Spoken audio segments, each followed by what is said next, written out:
topics and opinions expressed in the following show are solely those of the hosts and their guests and not those of W4CY Radio, its employees, or affiliates. We make no recommendations or endorsements for radio show programs, services, or products mentioned on air or on our web. No liability, explicit or implied, shall be extended to W4CY Radio or its employees or affiliates. Any questions or comments should be directed to those show hosts. Thank you for choosing W4CY Radio. The National Alliance for Youth Sports was born out of a desire to bring order to the world of organized sports for children in America. While for the most part, children have a great experience playing sports, far too often parents and coaches lose perspective. This program is aimed at bringing some of America's best experts to talk about what we can do to change the atmosphere of win at all cost and parent poor behavior to one that focuses on children having a positive learning experience through sports. Here's our host, Fred Eng, the founder of the National Alliance for Youth Sports. Good morning, everybody, and welcome to I think this is now the 15th episode, I can't believe it, of Why Johnny Hates Sports. And have you ever lost your cell phone? I lost my cell phone this morning. I'm panically running around looking for it. Got my next door neighbor to come and help me.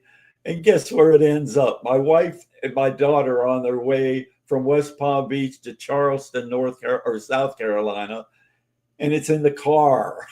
So anyway, with that, I introduced this morning our program, which is about travel teams in youth sports. And we couldn't have a better person to lead off this 4-part series talking about travel teams. And her name is Misty Adams. And let me tell you about Misty. I'm looking down here at her credits. First of all, she's a board member of the National Alliance for Youth Sports. And then she's a certified youth sport administrator. But then she is a superintendent of the National Trails Park District in Ohio, which is in Springfield, Ohio. And I know you probably might remember Springfield, Ohio, but I'm not going to bring that up. So with that, let me welcome Misty Adams. Morning, Misty. Good morning, Fred. How are you? I'm doing great. And I want to thank you very much for being on the show. Like I mentioned, you are leading hitter in this whole thing. So tell me something very briefly about the district that you're the superintendent.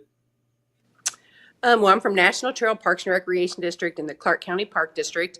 We oversee all of Clark County in Ohio. Yes, Springfield, Ohio does fall into that. And it's been an interesting year here in Springfield. But we have multiple soccer fields, softball fields, an aquatic center, baseball fields, nature parks, historical parks. So we kind of do a little bit of everything here in our department.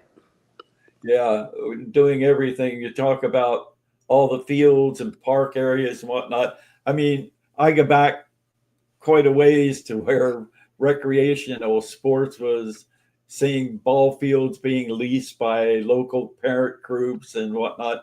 And then all of a sudden, we start to see those fields aren't filled with just recreational programs. You see out there these elite coaches and these elite players and their parents and whatnot. What's your take on all of that as a recreation superintendent?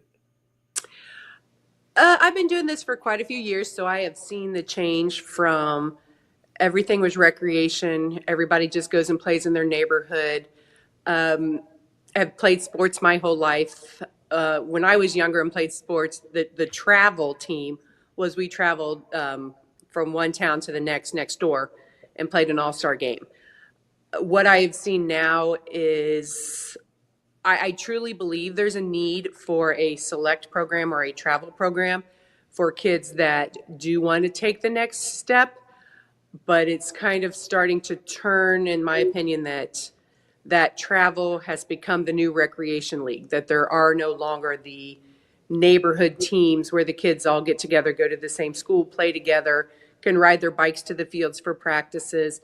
That has drastically changed over the last 20 years. But what does that do? I mean, takes the value of what recreational sports are all about. I mean, with kids that are out there, they're just coming there to parents sign them up for whatever little league sport that it happens to be, and they expect them to go out and have fun with their friends and whatnot. And now with all of that, like you say, it's changing. And what do you suppose drove all this to happen? I believe there's a few different things. One, it's for the parent to be able to say, well, my child's on a travel team or my child's on a select team, kind of sounds more exotic, gives more credibility, I guess, to a league that my kid's good enough, plays hard enough. I've taught my kid well enough to be on a travel team. And when they first started years ago, again, I believe there were those group of kids that do need the next level, that are a little more advanced, that are a little more competitive. But now it's kind of become, I always laugh and say, it went from select sports to club sports, because if you have enough money, you can join the club and they'll find a spot for you somewhere, which is great. I hear all kind of kids love them and building memories and things like that. But the time commitment, a lot of parents, I don't think they understand the huge time commitment and the financial commitment it takes for those. And what I'm finding, a lot of our travel select programs, maybe my coaches that coached for me in the recreation department last year, that are now moved up to the travel or whatever, and the fee has increased, tenfold, but they're same coach, same fields. They're just traveling further away to play teams. Yeah, when I wrote the book, Why Johnny Hates Sports, one of the things I said in there that the people ask of what drives parents to do what they're doing with their kids in sports. And a couple of things that I said was it's ego and greed. And the ego part of it is something you touched on a minute ago of my kid he's not just a rec player. He's not just out there playing with these little kids that don't really know how to play. My kid is really an elite player. And then the other part of it is greed. I mean, having all the money that they have to put into it. I have a friend of mine that probably spends $5,000 a year just to travel around. And that's got to really hurt a family budget unless you got a boatload of money. Yeah, if they're only paying $5,000 a year, they're getting off pretty cheap. I've heard of families that pay $10,000, $15,000, $20,000 a year. And something that we just had some school levies here in Ohio, how we fund our schools is a little weird, but some school levies. And it always amazes me the people who won't be willing to pay, out of their taxes, $150 a year to support their schools. But those same people are paying $10,000, $15,000, $20,000 a season for their kid to play sports. It's in my mind, it's kind of like, where has our priorities gone? That we're telling kids our schools aren't worth $100 a year, but we'll let you go play baseball for $5,000. And so it's kind of our priorities have shifted of what we think our kids need. I don't know that we've ever stopped to think and ask our kids what they want. I try to ask a lot of kids, what do you want? They want to play with their friends. They want to have fun. They want to get out and do stuff. They want to learn new things. A lot of kids, I was very fortunate, my daughter had the opportunity to play travel ball. We were ready for her to play some. And she said, you know what, Mom, I'd rather on the weekends go to the lake and swim. I'd rather hang out with my friends on the weekend. I don't want to be traveling every weekend to go play a sport. I want to play sports just because I enjoy them. So that kind of opened my eyes, because I was kind of like, oh, if my daughter's not playing, the elite volleyball, she's not going to keep up with her friends or all that stuff. So I've kind of seen it from, I also coach volleyball, so I've seen it from a coaching aspect, a youth sports administrator aspect, and a parent aspect. And there's a fine line that you have to walk between all of those. Yeah, you use some word that I remember using so many times talking about parents, and that's vicariously living through your child. Some of the things you just said sounded like you were vicariously living through your child. Because it's hard not to. That's right. It's absolutely, it's kind of like a disease that we all have. is, when our kids play sports, our kids, we wanted them in everything. My sport was wrestling in high school and college, and yeah, I had three of my kids that wrestled. Did they want to?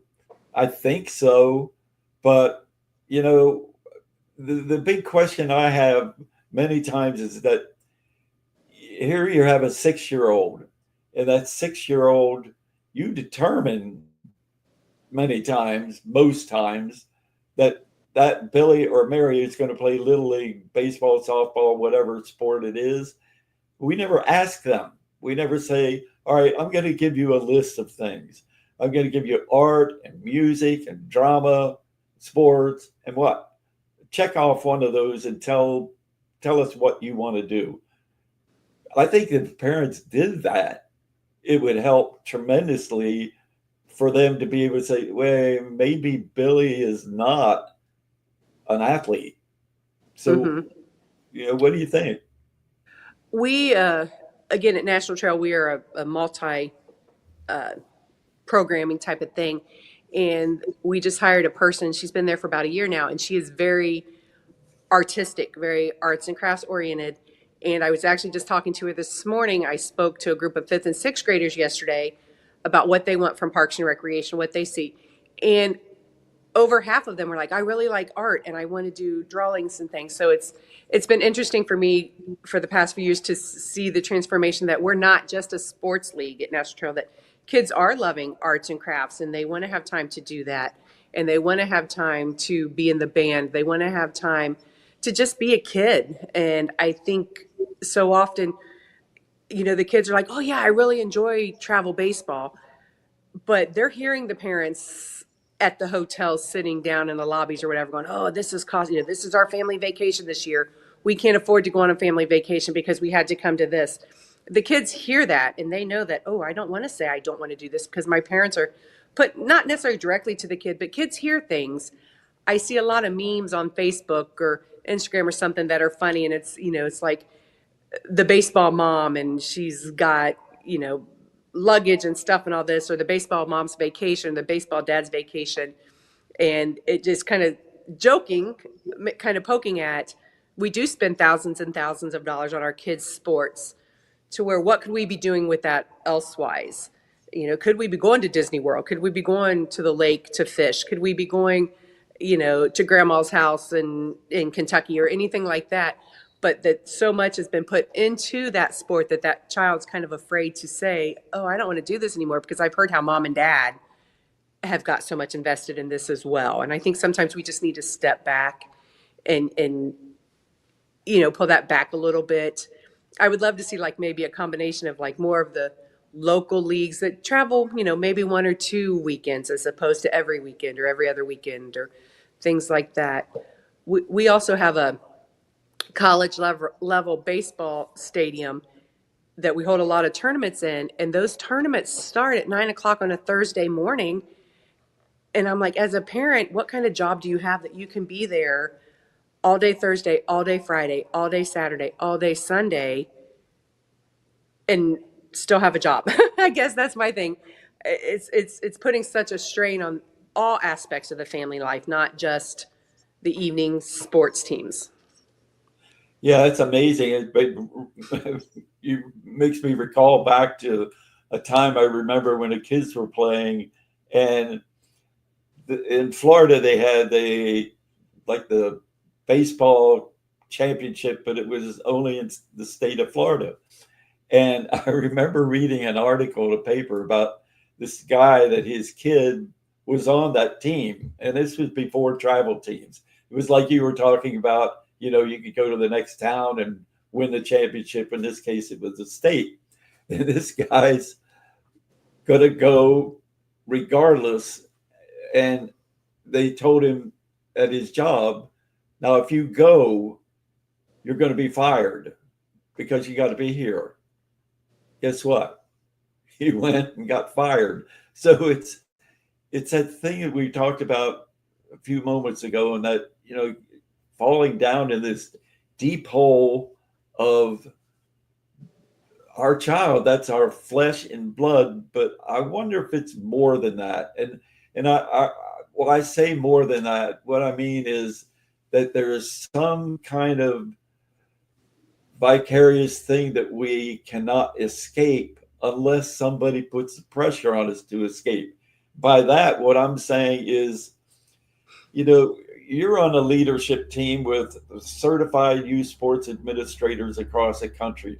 Wouldn't it be wonderful to be able to say that we certified youth sports administrators are going to do a national survey about the effects of travel team on kids, and surveying and ask the kids after they've been through travel team play, what was their overall experience? Would they rate it the greatest thing or the worst thing that happened to them?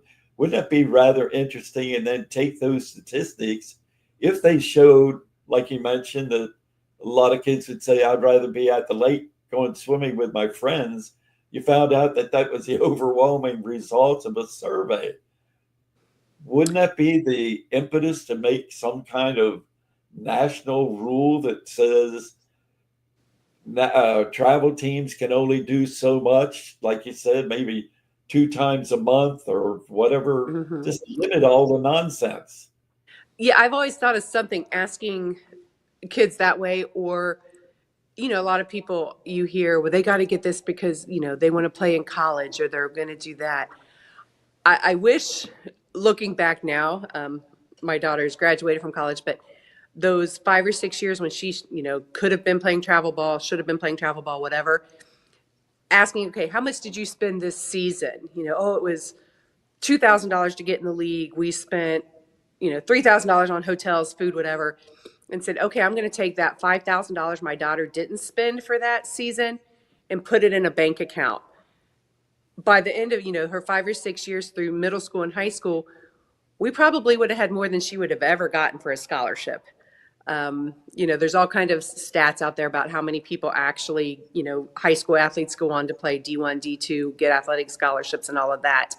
Again, at my coaches meeting, a lot of times I'm like, this is great if kids want to do this, but really there's way more scholarship money for academics and education and things like that. So instead of a pitching coach, maybe you should buy your kid an English tutor, something along those. If that's your mentality of it, this is going to help them get in college and this is going to pay for their college. Chances are it's not. There are that few that absolutely they do need that. They are absolutely rock stars and they just have that God-given talent that's going to get them that athletic scholarship. But for the most part, most kids are not going to get full ride scholarships or anything like that. They're not getting a good return on their investment, I guess is what I'm saying. Yeah, I was fortunate enough. A couple of weeks ago, we had a guy that was a minor league baseball player in the Cincinnati organization, and I asked him a number of questions about when you started out. He was typical. He said, I started 6 years old, and my dad gave me a glove. We did all the things in the backyard, and I advanced, and I got all the way up to the college all-stars and destined to make it in the majors. And he got signed, and then all hell broke loose. That Yeah. he just didn't make it. And so, I was thinking while you were saying that I was saying to him, that the statistics are that the baseball player kids that sign a major league contract, less than 2% ever play in the major leagues. And you put that in front of parents and say, okay, probably the statistics are pretty much the same for like scholarships, as you mentioned, and beyond the scholarships or making the Olympic team. The argument would come back from parents of saying, yeah, but they got to try, and we got to try to give them because they have this God-given talent that says they are just this elite, tremendous athlete. And how do you respond to that? That it's just so difficult when that parent sees that child and feels that If I don't spend that $5,000 or $15,000, I'm to blame. I'm guilty for that because I robbed them of this opportunity. Even though you tell me that it's less than 2%, I'm still going to do it. Fred, if I had that answer, I would be a wealthy woman. It is a battle that we go on. I get a lot of people. We have a very large rec soccer program that, kids, oh, I move my kids to select to make it more competitive. They get more competitive. And I'm always like, well, can you imagine if we brought those 30, 40 kids that are wanting to be competitive back to our rec league? You would have that competitiveness all in that league and you wouldn't have to travel anywhere. If we brought that back, 15 years ago, we were the only volleyball program in town for fifth, sixth, seventh, or fifth and sixth graders. It was kind of before the whole travel volleyball hit this area. And we had some great, I use my niece as a perfect example. She went through our rec program, started in fifth grade, played fifth and sixth grade volleyball, also played in our basketball program, played softball, multi-sport athlete, never did any type of select or travel until she was a freshman in high school. And she did get a scholarship. I mean, she went to a Division II school for volleyball, but it wasn't until she was in high school that she started doing more of the travel, I guess, the junior Olympic volleyball type of thing. And I asked her a lot, and she's like, yeah, it's because it was fun. I enjoyed playing. It wasn't a job. And I feel like so much of this, when you have to go every weekend and you have all your time is designated or assigned for certain sports, that it does start to feel like a job. And as we all know, as adults, we have a long time to work and have a job. So I always try to make, the kids have time, again, to be kids. I employ a lot of high school kids at our different facilities that we have.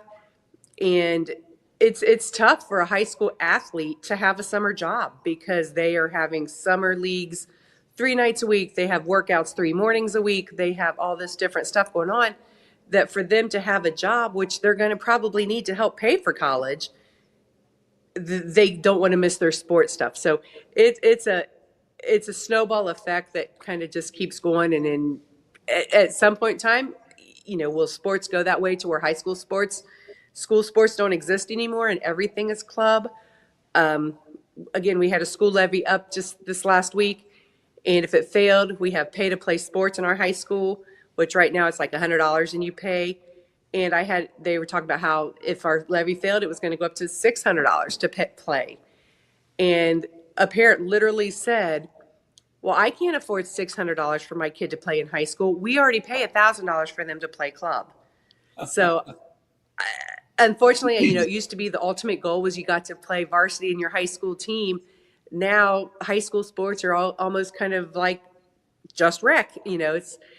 You get on the bus with their uniform that's been handed down from 3 different generations. You travel, you play, you come home, or you can be on a club team where they get the nicest, newest uniforms every day with matching bags, and you go stay in nice hotels and all that. It's kind of pushing high school sports out of the way. So I don't know if that's a trend we'll see as we go along, or if at some point in time the bubble will burst and it'll go back to, why am I paying $900 for my kid to go play soccer in 3 states away when we have a great soccer program right here in town that's $75 and I don't have to go away every weekend, and they're getting just as much out of it.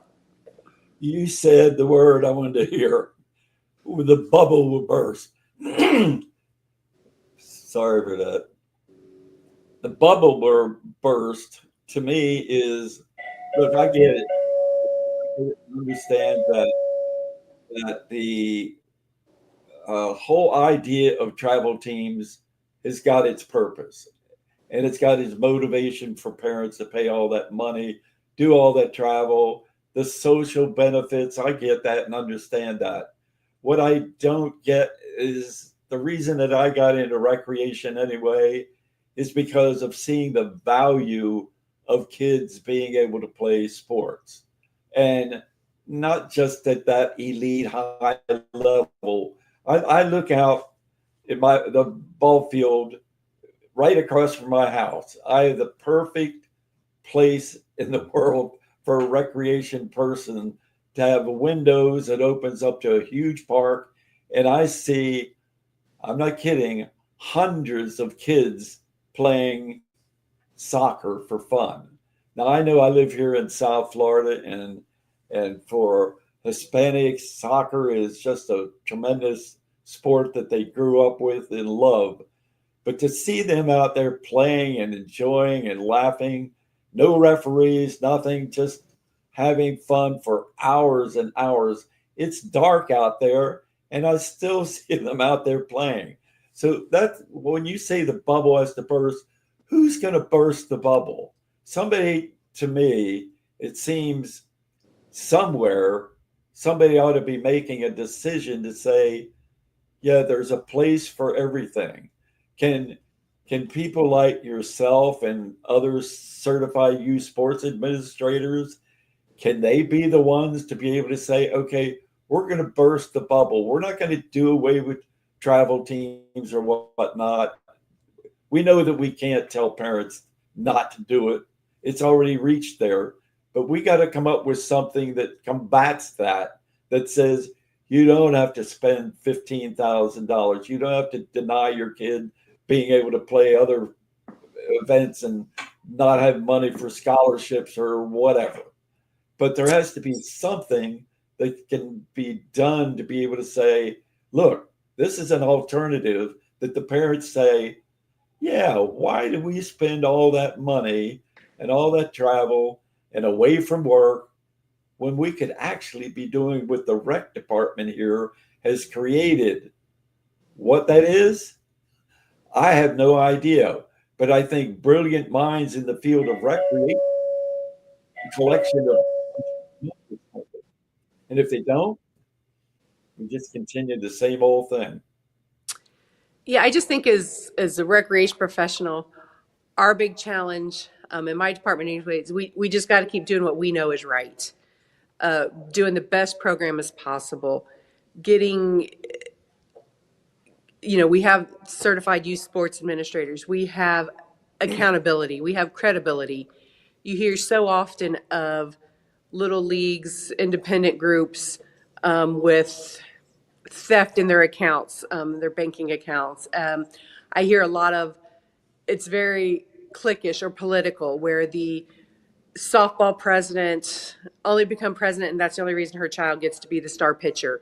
I just think as a recreation, I tell a lot of people and they're like, well, my child, my kid.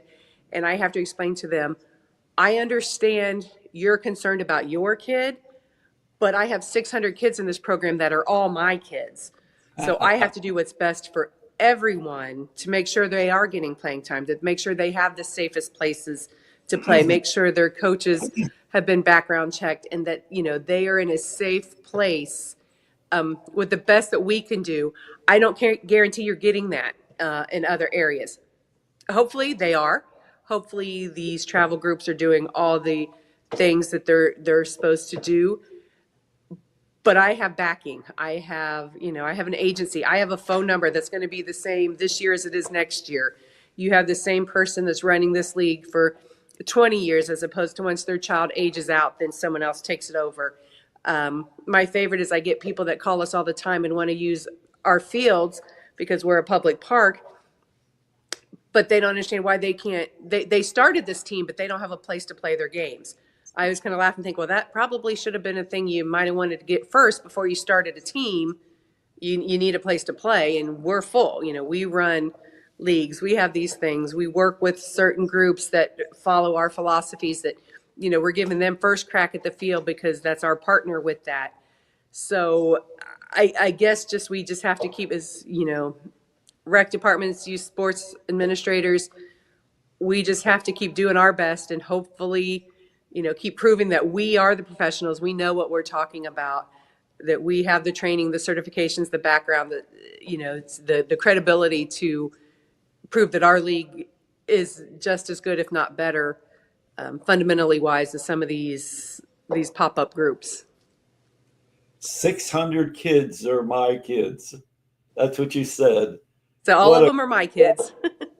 Well, yeah, but that's a great statement to be able to say, especially for a recreation person that is overseeing all these kids playing. And, one of the good things about this podcast and simulcast is the fact that it goes out to 12,500 recreation people.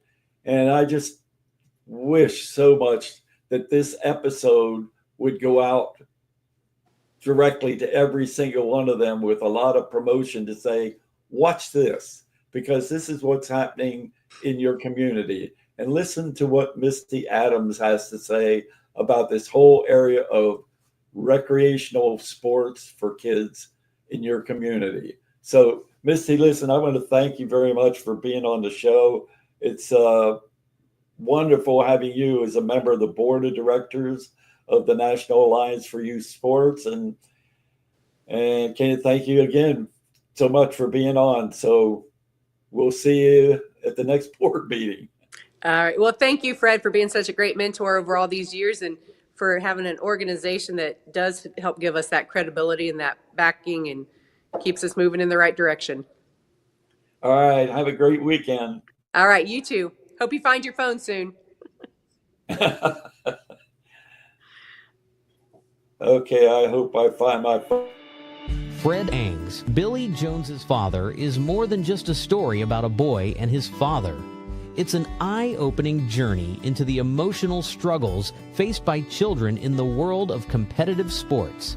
As you turn the pages, you'll see how unrealistic expectations and unchecked ambitions can shape, mold, and sometimes break a child's spirit. This book dives deep into the human experiences that resonate with so many and calls on us to reflect on the roles we play in the lives of young athletes.